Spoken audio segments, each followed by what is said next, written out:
기도드리겠습니다.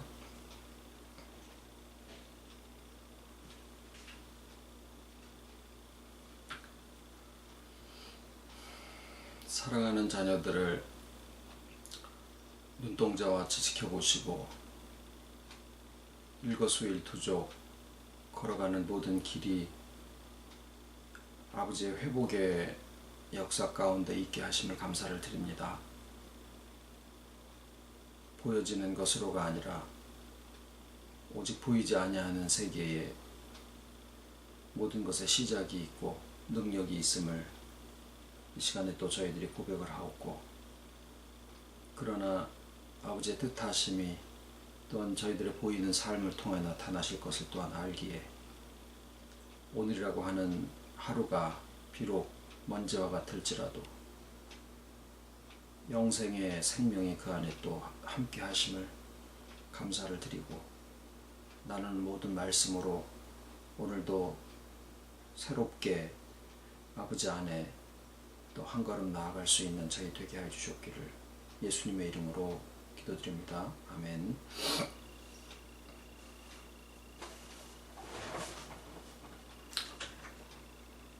오늘은 이사야 11장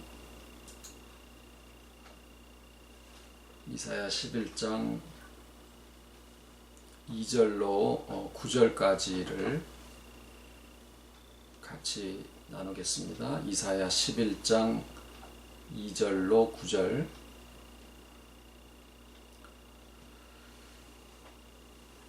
여호와의 신 곧 지혜와 총명의 신이요 모략과 재능의 신이요 지식과 여호와를 경외하는 신이 그 위에 강림하시리니 그가 여호와를 경외함으로 즐거움을 삼을 것이며 그 눈에 보이는 대로 심판치 아니하며 귀에 들리는 대로 판단치 아니하며 공의로 빈핍한 자를 심판하며 정직으로 세상의 겸손한 자를 판단할 것이며 그 입의 막대기로 세상을 치며 입술의 기운으로 악인을 죽일 것이며 공의로 그 허리띠를 삼으며 성실로 몸의 띠를 삼으리라. 그때에 이리가 어린 양과 함께 거하며 표범이 어린 염소와 함께 누우며 송아지와 어린 사자와 살찐 짐승이 함께 있어 어린아이에게 끌리며 암소와 곰이 함께 먹으며 그것들의 새끼가 함께 엎드리며 사자가 소처럼 풀을 먹을 것이며 젖먹는 아이가 독사의 구멍에서 장난하며 젖된 어린아이가 독사의 굴에 손을 넣을 것이라. 나의 거룩한 산 모든 곳에서 해됨도 없고 상함도 없을 것이니 이는 물이 바다를 덮음같이 여호와를 아는 지식이 세상에 충만할 것임이니라.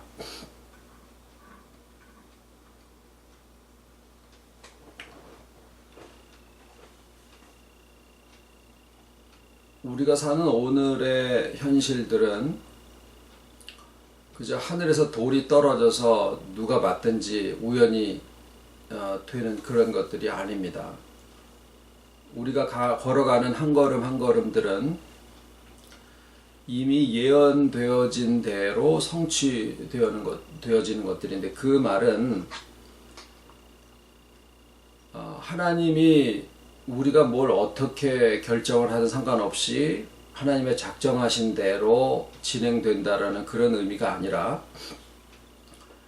이 모든 우리의 보이는 일들의 그 크고 작은 사소한 일까지도 포함을 해서 거기에 하나님의 의지와 뜻이 작용을 하고 계시고, 또 그것을 아는 우리들의 마음도 거기에 가장 적극적으로 적용되어진다라는 그런 말입니다. 그래서 예수님의 말씀에 내 아버지께서 일하시니 나도 일한다 라고 하는 말씀이 바로 지금 이런 상황을 놓고 하신 말씀이에요. 지금 이제 우리가 말씀을 나눠오면서 우리들의 바람은 이사야의 그 예언하신 대로 물이 바다를 덮음같이 여호와를 아는 지식이 세상에 충만할 것임이니라 하는 그 말씀이 이루어지는 것을 지금 바라는 데까지 왔더라 그 말이죠. 이 말씀은 이제 회복을 얘기를 하는 것인데,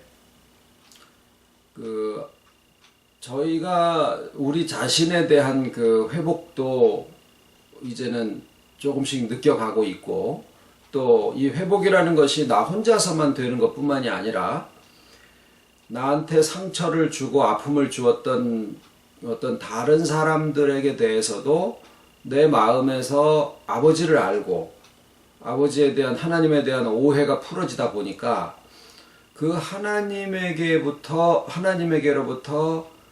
내 부족함이 아무런 상관이 없이 받아들여지게 되고, 겉에 껍데기로 되어 있던 것에 목숨을 걸고 그렇게 생각을 하고 힘들어하고 괴로워하고 했었던 것들이 이제 내 마음에 바라는 것과 요구하는 것과 또 무엇이 실상인가 하는 것과 무엇이 참 나 자신인가, 이런 것들이 이제 하나님을 아는 지식으로 인해서 그것이 회복이 되어지다 보니까 겉에 껍데기가 무시되어지고 그거는 아무런 가치가 없다라는 것이 아니라 모든 것은 다 자기 자리에서 자기 나름대로의 가치를 가지고 있지만 그것들이 나를 지켜주는 방패도 아니고 그것이 내 자신도 아니고 더더군다나 하나님이 될 수 없다라고 하는 것을 알게 되다 보니까 내 자신에 대한 부분이 회복이 되는 것이 우선 제일 큰 문제라고 생각을 했는데, 실상은 하나님에 대한 오해가 풀어지는 것과 내 자신에 대한 이해와 그 다음에 다른 사람에 대한 용서가 결코 별개가 아니다라는 것을 알게 됩니다. 그러니까 결국 하나님에 대한 오해가 풀어지고 하나님을 바로 알게 된다는 것은 자신을 이해하고 용서할 수 있게 된다라는 말과 같고, 결국은 그것이 이웃을 용서하게 되면은 또 사랑할 수 있게 된다라는 것과도 똑같다라는 거죠.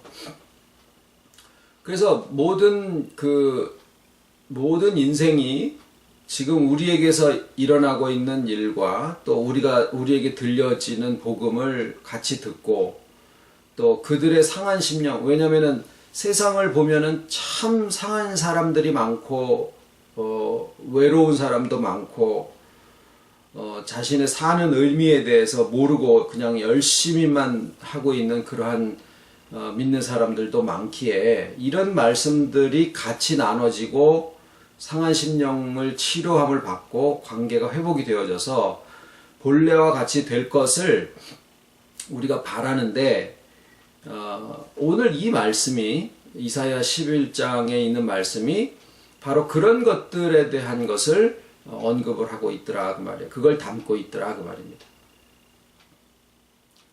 그래서 그 내용이 하나님의 뜻의 방향이 그러시다라는 것과 또 우리가 살아가는 삶의 의미가 또 그러하다라고 하는 것을 그 안에서 같이 보면서 예수님이 말씀하신 대로 아버지께서 일하시니 나도 일한다라는 그 방향이 이제 우리가 살아가는 삶의 의미의 방향이 되어진다라는 말씀입니다. 근데 이 내용은 아브라함에게 잠시만요.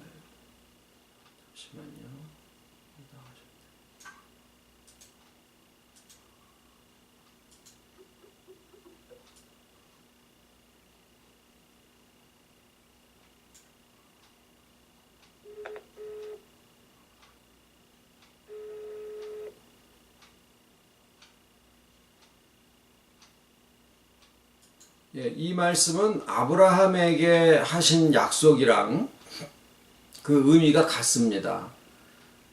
내가 네게 큰 복을 주고 네 씨로 크게 성하여 하늘의 별과 같고 바다의 모래와 같게 하리니 네 씨가 그 대적의 문을 얻으리라 라고 창세기 22장에 약속이 되어 있는데, 아브라함에게 주신 약속도 보면 하늘의 별수 바다의 모래수처럼 내 자손과 내 씨가 그렇게 많아지고 또 그 씨가 대적의 문을 얻으리라 라고 되어 있는 것이나, 오늘 그 이사야 예언의 말씀에 물이 바다를 덮은 것 같이 여호와를 아는 지식이 세상에 충만할 것임이니라 라고 하는 것이 이제 같은 내용을 말씀을 하고 있는데, 이제 우리가 내 자신을 위해서도 그렇고 또 우리 마음에 이제 하나님을 위하는 마음도 정말 사람들이 열심히 예수를 믿으나 하나님에 대해서 오해를 하는 상태에서 하나님은 그저 막 요구하시는 분이나 상이나 벌을 주시는 하나님, 뭐 심판하시는 무서운 하나님, 뭐 여러 가지로 그렇게 하나님을 알고 있다 보니까 회복하고는 상관없는 점점 더 힘들어져 가고 무거운 짐진 상태에서 신앙생활을 하고 있는 것을 우리가 보다 보니까 나만을 위해서가 아니라 하나님을 위해서 또 모든 세상을 위해서 이 예언이 좀 성취되어졌으면 하는 그런 바람을 갖게 되었습니다. 그런데 이제 문제는 이 물이 바다를 덮음과 같이 여호와를 아는 지식이 온 땅에 충만하리라, 세상에 충만하리라 라고 하니까 이거는 정말 하나님이 하나님의 때에 하나님의 방식으로 하시겠다. 우리가 무슨 뭐 이런 프로그램을 하고 저런 열심을 내서 뭘 한다고 하더라도 참 세상이 다 뒤바뀌어져서 하나님을 아는 지식이 다 세상을 덮을 정도까지 되려면 아이고 우리가 전도를 얼만큼 해서 그게 가능할까? 참 엄두가 나지를 않지요. 아마 아브라함도 그러하지 않았을까? 그래서 아브라함도 하나님의 약속을 믿지 않는 것은 아닌데 그런데 워낙에 엄청난 약속을 주시다 보니까 그리고 자기 자신한테는 아직 후사도 없는 상태였었더라는 거죠. 그러니까 눈에 보여지는 아무것도 없으니까 그저 자기 방식대로 열심을 내서 양자로 드린 사람이 그저 자식이 돼서 그 사람을 통해서 하나님의 뜻이 성취될까요? 아니면은 후처를 취해서 그렇게 하게 하실까요? 뭐 이런 마음을 가지고 있었거든요. 그리고 실제로 아브라함이 175세까지 향수를 했는데 175세가 되기까지의 나이를 한번 계산을 해보니까 100세에 이삭을 낳고 이삭의 나이 60세 때 야곱과 에서를 낳았으니까 그때 아브라함의 나이가 160살이었습니다. 야곱과 에서가 낳았을 때. 그리고 175세 때 돌아가셨으니까 그때 야곱과 에서 손자들의 나이가 15살 정도 됐을 때예요. 결국 아브라함의 평생을 통해서 약속의 성취 면에서 볼 때 얻은 것은 자기 아들 이삭과 기적으로 얻었죠. 그 다음에 그 아들의 자식들 둘, 야곱과 에서, 그들의 15살 정도 된 것밖에 못 봤다 그 말이에요. 하늘의 별수도 아니고 바다의 모래수도 아니었었던 거예요. 그래서 우리가 한번 생각을 해봅니다. 과연 아브라함 자신은 자신에게 주신 하나님의 약속을 어떻게 받아들였을까? 과연 그것을 이루어 주시는데 어떻게 이루어 주실까라는 것을 생각을 할 수 있었을까? 이것을 두고 히브리서의 기자는 이렇게 기록을 합니다. 장막에 거하였으니 이는 하나님의 경영하시고 지으실 터가 있는 성을 바랐음이라.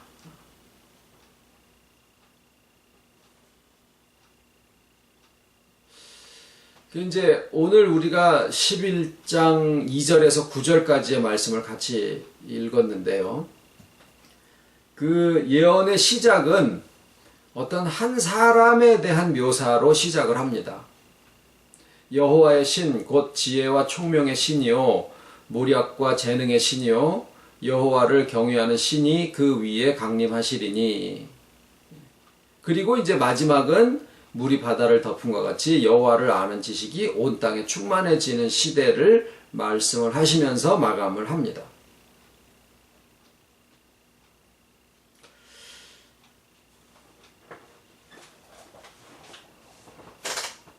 말씀드린 대로 우리가 하나님을 위하는 마음과 세상을 위하는 마음까지 가지게 되어져서 정말 이 말씀이 예언하신 대로 여호와를 아는 지식이 온 땅에 충만해지기를 바라는 마음을 갖게 돼요. 이 예언이 이루어지기를 바라는 데까지는 왔더라라는 거예요. 근데 이제 그 예언이 성취되기를 바라는데 그 과업을 생각을 해보면 뭐 어떻게 해가지고 이것이 성취되어질까, 이건 너무나 방대한 일이라서 한두 가지 일이 성취되었다고 해도 그걸로 세상이 바뀌기를 바라는 데는 역부족이라는 거죠. 그렇다고 해서 이제 많은 믿음을 강조하고 행함을 강조하는 분들이 이제 반박을 할 수 있겠죠. 아니, 해보지도 않고 미리 겁먹을 게 뭐가 있느냐. 하나님의 능력을 믿지 못하는 게 아니냐. 그런데 그렇게 얘기하기 전에 우리가 하나님의 능력을 믿지 못해서도 아니고 무언가 전도나 무슨 열심을 내지 않겠다라는 얘기를 하는 것도 아니고 오늘 이 11장의 말씀을 보면서 먼저 이 예언의 말씀을 다시 한번 살펴볼 일이 있다라는 겁니다. 그거는 이사야의 예언에 언급된 그 한 사람에 대한 겁니다. 이게 이제 또 우리가 미리 겁먹고 이게 또 어떤 사람을 내세우려고 하는 것인가 라고 염려할 필요는 없어요.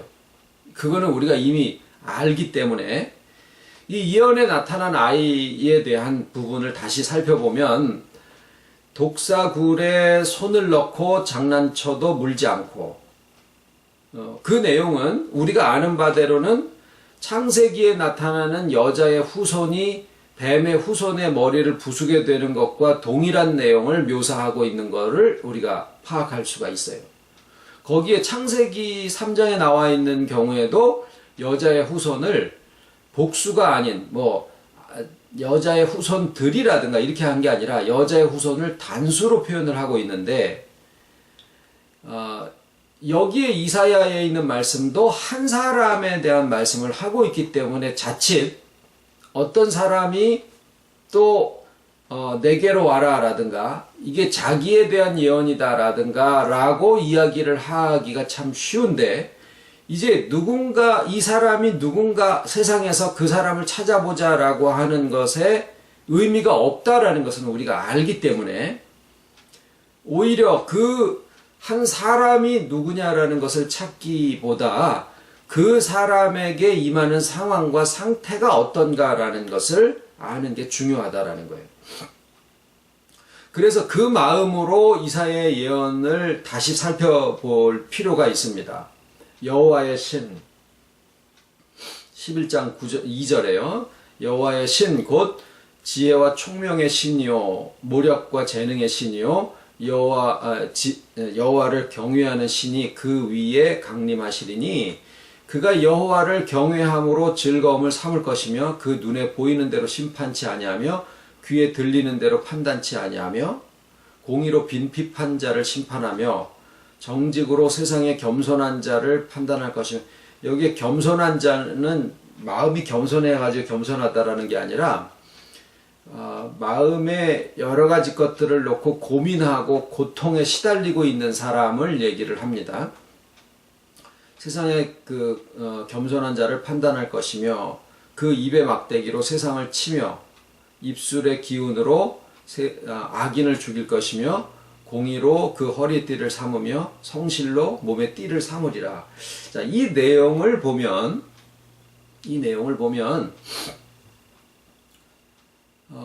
우리가 조금씩이기는 해도 여호와를 경외함으로 즐거움을 삼을 것이며 우리가 실상 하나님에 대한 오해가 풀어지고 하나님이 지극히 높은 곳에 계셔서 또는 지극히 성결하셔서 우리가 감히 닿지도 못하고 그리고 끊임없이 우리가 하나님을 향해서 올라가고 열심을 내어도 결코 하나님에게 다다를 수 없는 그런 곳에 계시다라고 하지 아니하고 하나님이 먼지와 같은 우리의 눈높이에 내려오셔서 우리를 만나주셨다라고 하는 것을 우리가 알게 되면서부터 참 하나님을 경외함이 이게 무서운 하나님으로가 아니라 하나님을 경외함이 전에 우리가 아버지에 대한 말씀을 나눌 때 정말 아빠로서의 그 친근함을 그때 나눈 적이 있죠. 그러면서 동시에 아버지라고 부를 수 있는 그 능력에 대한 경외함, 이 두 가지를 같이 우리가 가진다라는 말씀을 드렸어요. 그게 이제 아빠라고만 부르지도 않고 아버지라고만 부르지도 않고 친근함과 어려움을 함께 가지고 부르는 그 호칭이 아버지다, 이런 말씀을 드렸는데, 우리가 여호와를 경외함으로 즐거움을 삼는다라는 표현이 하나님에 대한 그 우리의 마음의 느낌이 지금 그러하다라는 거예요. 하나님이 더 이상 무서운 하나님만이 아니라 아주 친근한 하나님으로 하나님을 경외하는 것이 즐거워지고 있다라는 거죠. 내가 말씀을 대하는 마음도 그렇고 이 말씀으로 내가 살아가는 마음이 하나님에 대한 마음인데 그 마음이 이전과는 다른 그런 즐거움의 마음을 가지게 되었다라는 거예요.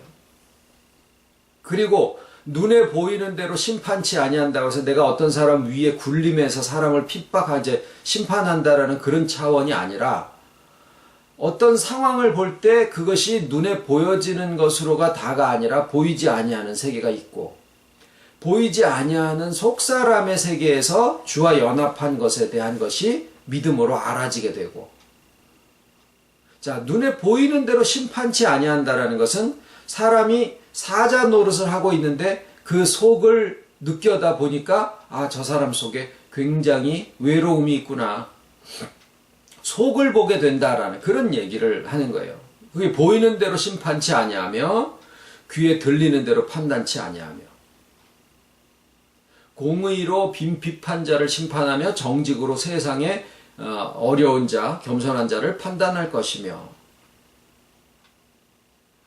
그 입의 막대기로 세상을 치며, 이게 뭐 세상을 정죄하고 야단치고 꾸짖고 이런다는 게 아니라 그 입의 막대기라고 하는 것은 우리의 입에서 나오는 말의 능력을 얘기하는데 그 능력이라는 것은 사람을 지배하고 다스리는 능력이 아니라 그 사람을 회복시키고 그 사람에게 불안함을 위로하고 그 사람의 어려움을 같이 나눌 수 있고 결국에는 그 사람도 자기 자신 속에 있는 주와의 연합된 그 소식을 듣고 믿어드리고 거기서부터 회복의 역사가 일어날 수 있게 해주는 그 능력을 그 입의 막대기로 사용한다라는 거죠.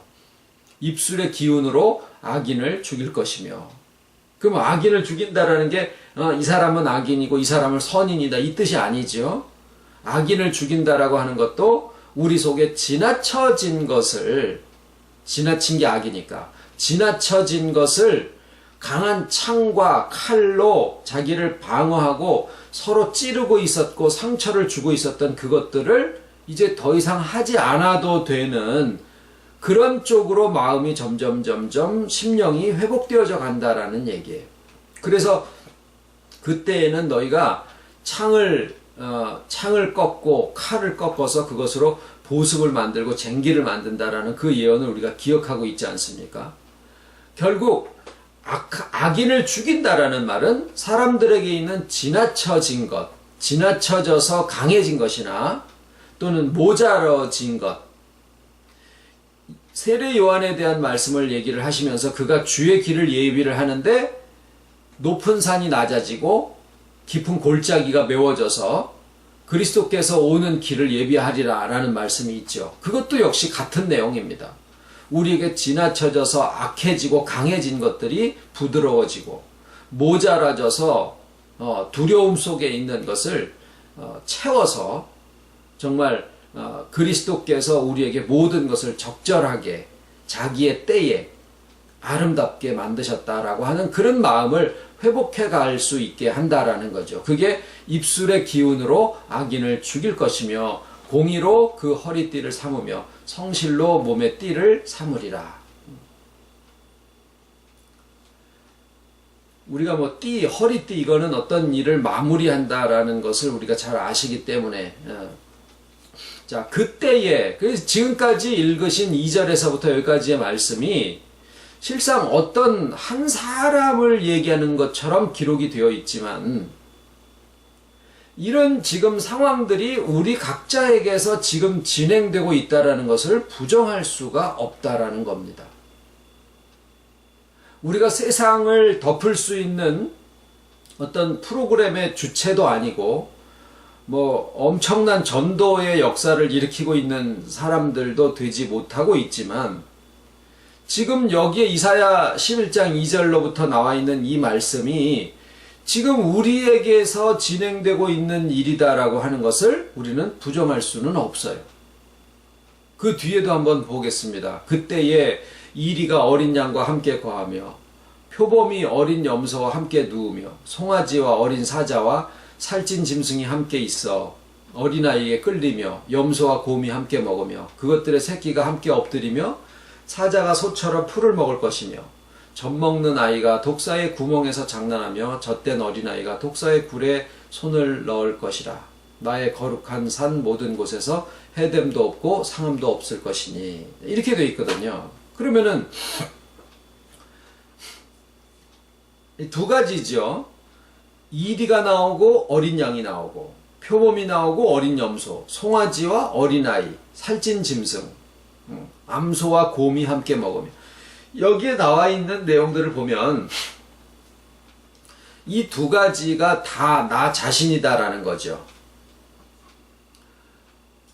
소도 그렇고 어린아이도 그렇고 또 독사도 그렇고 뭐 사자도 그렇고 표범도 그렇고 우리에게 표범도 있고 사자도 있고 동시에 한편 어린아이와 이게 다 있거든요.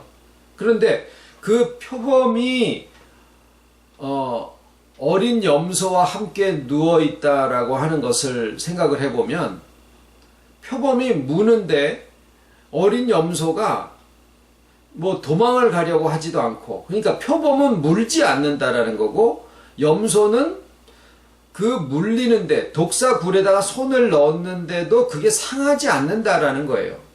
그러니까 이것은 두 가지가 다 충족이 되어야 되거든요.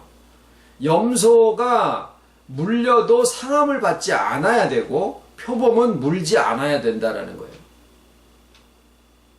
그러니까 내가 내 속에서 강한 것이 무너지는 것으로만 되는 게 아니라 약한 것이 채워지면서 다른 사람에게서부터 여전히 오는 그 상처 부분에 내가 상함을 받지 않아야 된다라는 거죠.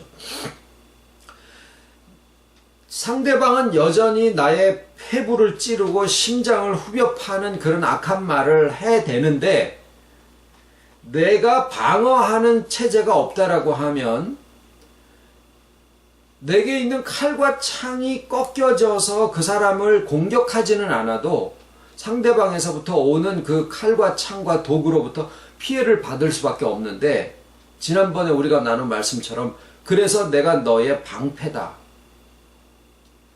그 말씀은 뭐냐면 어린 양이 무슨 자기가 스스로를 방어하는 무슨 그런 방어의 기제를 개발을 했다라는 게 아니라 그런 욕을 먹고 상하는 말을 듣고 잔인한 그런 말을 내가 들었다 손 치더라도 이 마음 속에서 그것이 더 이상 상함을 받지 않는다라는 거예요.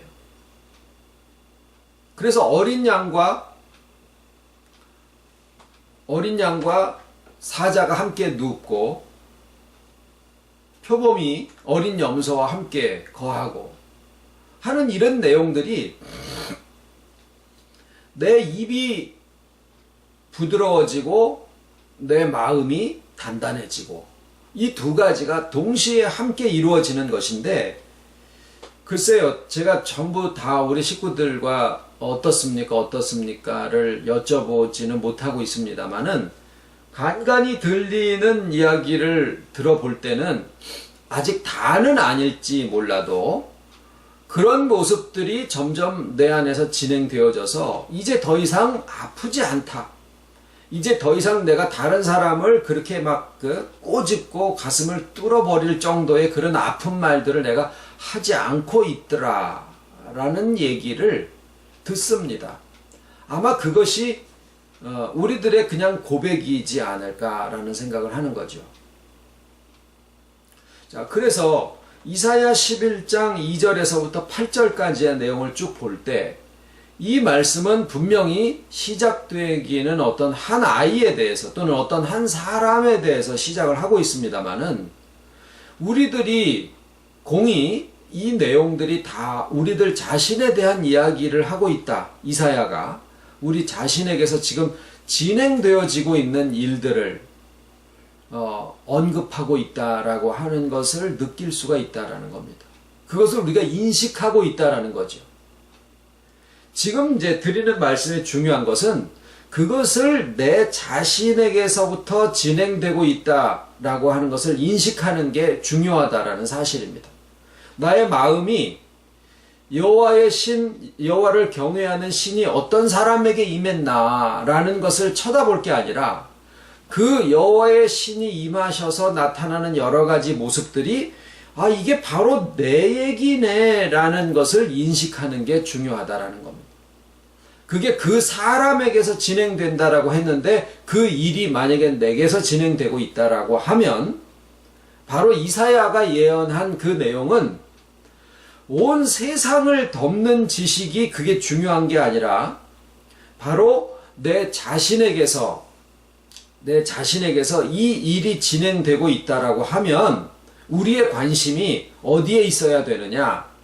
나라고 하는 한 개인에게서 지금 이 예언이 진행되어지고 성취가 되어지고 있다라고 하는 이 사실을 얘기한 거다라는 거예요.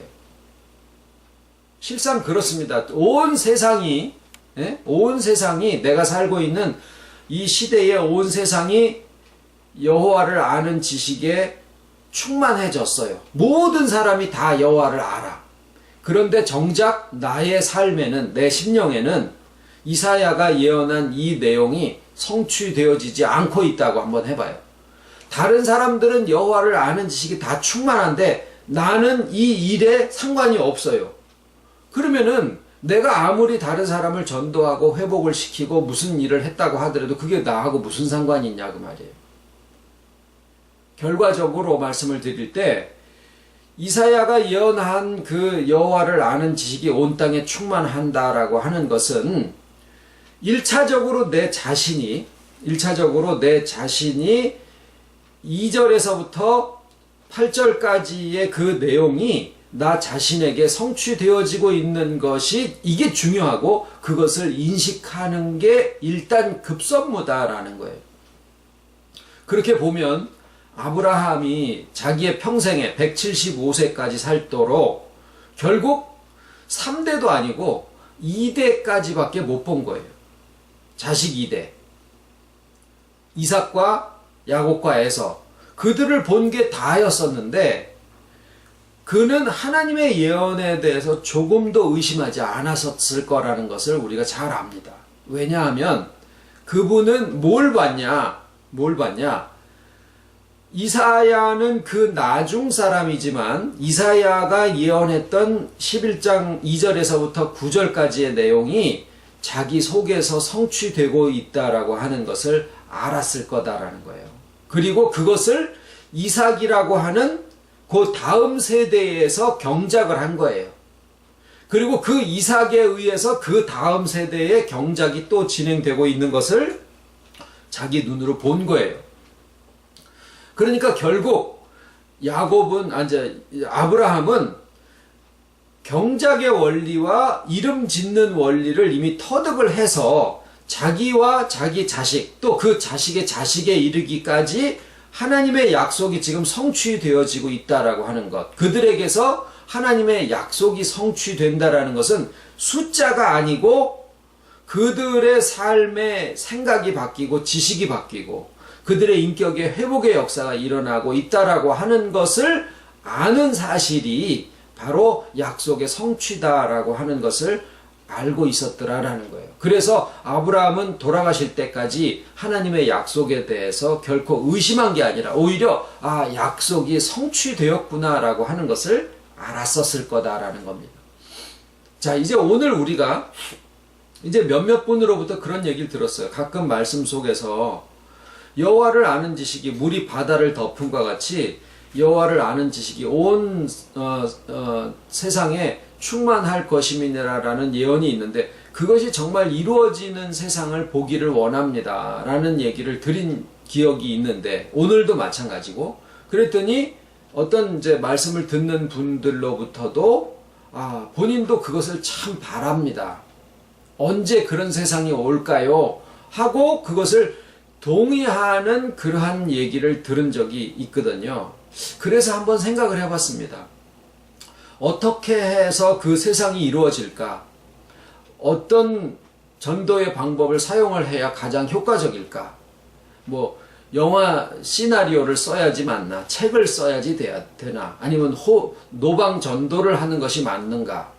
그것을 하지 말자라는 게 아니에요. 그것은 그것대로 계속 우리가 해 나가야 되겠습니다만은 뭐 개인적으로 만나는 사람들도 여전히 만나야 될 테고 그렇지만은 이사야의 예언한 11장을 다시 우리가 살펴볼 때 이사야가 한 예언의 시작은 한 사람에게서부터 시작을 하고 있다는 사실과 그리고 그 혼자서가 아니라 사자와 양, 염소와 표범, 독사의 굴에 아이가 손을 넣는 그 장면 이런 것들이 개인의 문제가 아니라 이웃과의 문제더라라는 거예요. 자기 자식과의 문제고 자기 가족과의 문제고 거기에서부터의 회복의 역사가 진행되어지는 그것을 이사야가 예언을 하고 있고 아담과 해와에게 약속을 하셨고 아브라함에게 주신 약속도 결국에는 그 내용이더라라고 하는 것을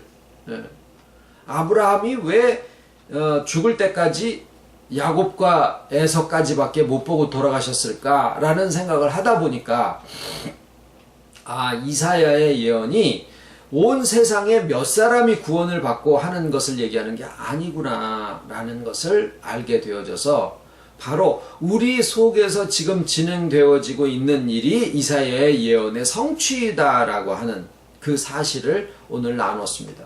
그래서 우리에게 이 예언이 지금 성취되어지고 있다라고 하는 사실을 내가 인식하고 있는 이게 중요한데 그렇게 되면 그것을 통해서 하나님은 결국 온 세상에 여호와를 아는 지식이 충만하게 하시는 그런 역사가 진행되게 하실 거다라는 겁니다. 주기도문으로 예배 마치겠습니다. 하늘에 계신 우리 아버지 이름이 거룩히 여김을 받으시오며 나라에 임하옵시며 뜻이 하늘에서 이룬 것 같이 땅에서도 이루어지이다. 오늘날 우리에게 일용할 양식을 주옵시고 우리가 우리에게 죄 지은 자를 사하여 준 것 같이 우리 죄를 사하여 주옵시고 우리를 시험에 들게 하지 마옵시고 다만 악에서 구하옵소서. 나라와 권세와 영광이 아버지께 영원히 있사옵나이다.